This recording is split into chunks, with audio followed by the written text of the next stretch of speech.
Hello everybody, we are going to explain everything that you need to know about adjectives. What they are, what they do, and how to use them.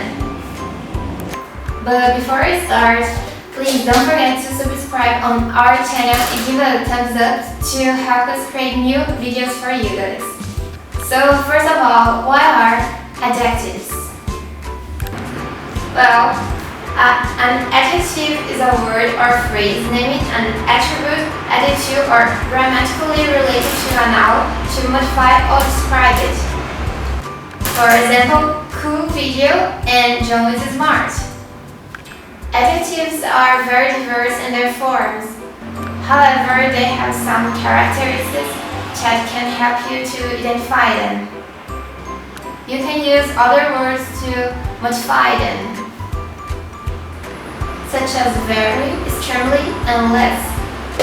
For example, extremely cool video and John is very smart. However, you need to distinguish adjectives from nouns, like the word family in family car. Here, family is in the adjective of the word car, because you can use very on it, like a very family car. And you cannot use family after the car, like the car is family. So in this case, although the word family looks like an adjective, it isn't. Another important thing is that adjectives usually do not appear without a noun. You cannot say only poor little, you need to say poor little boy, for example. But there are some exceptions. You can use the plus the adjective when you talk about a certain well-known group of people. The unemployed were losing hope, or for example, the injured were taken to the hospital. Because some nouns can appear in the same position as the adjectives. Also, they don't have any typical form.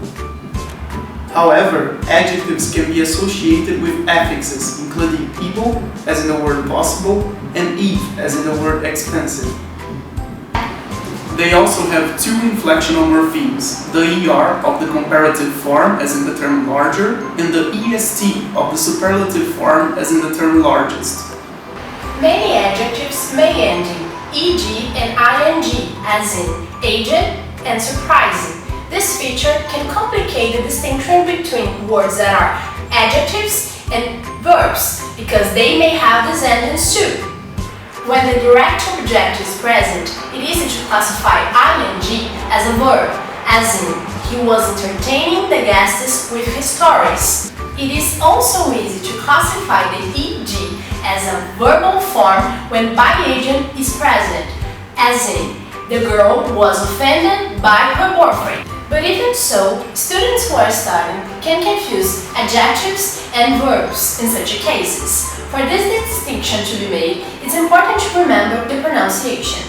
Some adjectives ending in ed have a different pronunciation. The last syllable is pronounced it in place of d or t, as in blessed, adjective, and not blessed, verb. In some cases, the only thing that distinguishes the verb from the adjective is pronunciation, as in learned behavior, verb, and learned scholar, adjective.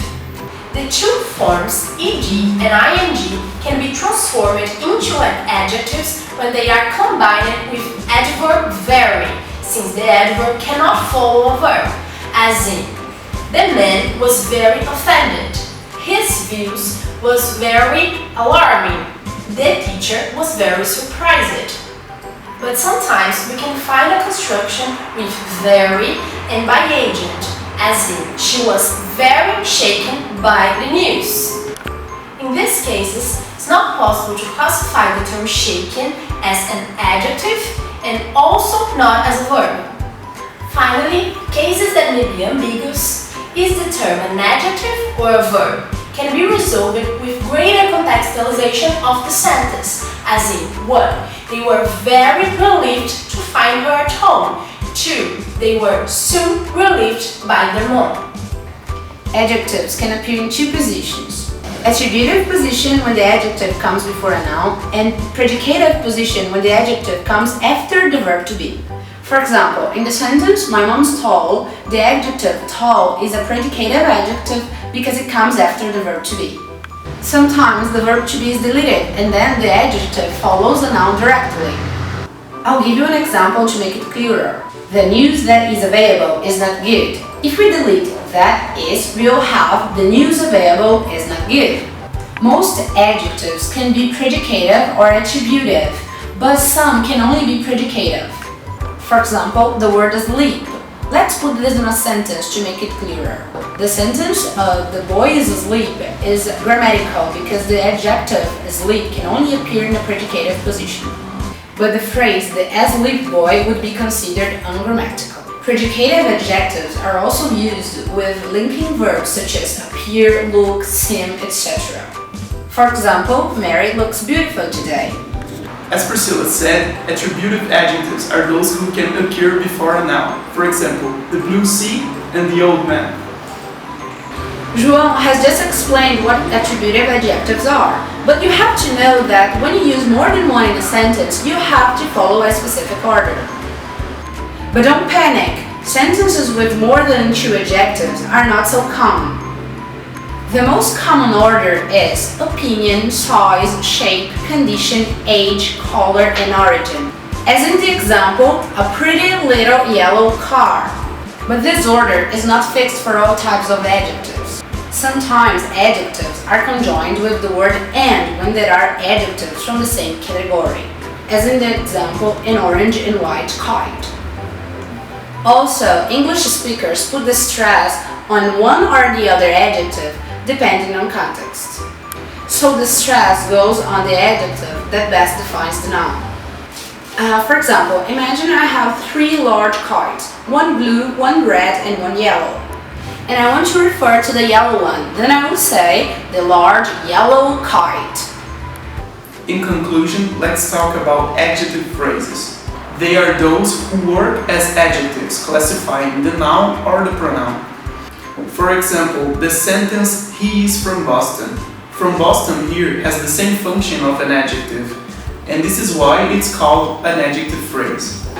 Okay, that's it guys. I hope you liked this video and learned from it. Bye!